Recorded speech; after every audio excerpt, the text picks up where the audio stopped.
Tingnan ninyo saglit itong video guys. Ayun pa kayo! Abuso na!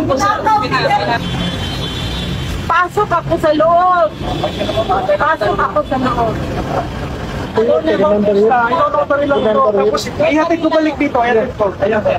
Ino-notarize lang. Hinabol kami oras ba? Notary lang! Notary! Ang video na napanood natin ay isa sa mga maiinit na tagpo noong araw na inaaresto ang dating Pangulong Rodrigo Duterte.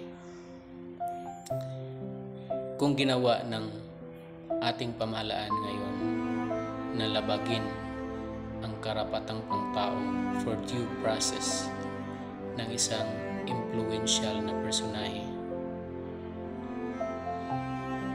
mag-isip-isip na tayo mga kababayan ko kung dapat ba nating ibubuto ang mga kandidato na inendorso ng kasalukuyang administrasyon. Kung ikaw ay sang-ayon sa akin, click subscribe and like. Thank you.